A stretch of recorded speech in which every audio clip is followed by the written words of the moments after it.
Donc, bonjour tout le monde, je m'appelle Damien Maudet, je suis député de la Haute-Vienne, donc dans le Limousin. Je voulais avant tout remercier François pour d'avoir contribué fortement à cette initiative et de nous réunir toutes et tous aujourd'hui de manière transpartisane.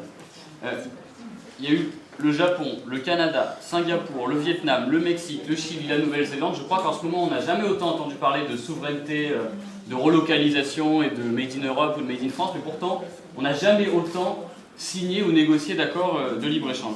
Aujourd'hui il y a un nouvel épisode, c'est celui du Mercosur. Moi je viens du Limousin. Dans mon coin, depuis 2016, on a perdu 100 000 vaches. Entre 2010 et 2020, la Haute-Vienne a perdu un quart de ses fermes bovines.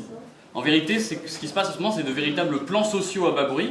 C'est-à-dire qu'on y perd des emplois, on y perd des savoir-faire, et puis ensuite, on y perd de l'activité tout court dans les zones rurales qui deviennent de plus en plus désertées.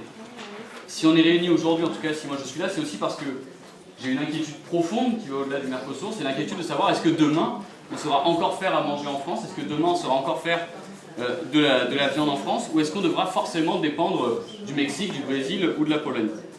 On est réunis aussi parce qu'on croit en l'élevage français, on croit aussi en la souveraineté alimentaire, et on est réunis aussi parce qu'on pense qu'il y a une incohérence, c'est-à-dire que d'une part on ne peut pas demander à nos éleveurs d'aller vers le mieux-disant écologique et vers les normes, et nous, enfin, moi j'y crois, on ne peut pas leur demander ça, et faire entrer par la fenêtre aussi de la viande qui va être droguée aux antibiotiques ou aux hormones, comme ça avait été le cas avec le Canada. Et je répète, alors, il y a des divergences effectivement sur la croyance dans les clauses miroirs, etc. Moi je répète juste que quand il y avait l'accord avec le Canada, il y avait un audit de la Commission européenne en 2020 qui prouvait que lorsqu'on a voulu vérifier s'il n'y avait pas des hormones dans la viande canadienne, on a été incapable en fait de le vérifier, donc on ne sait toujours pas s'il y en avait ou pas.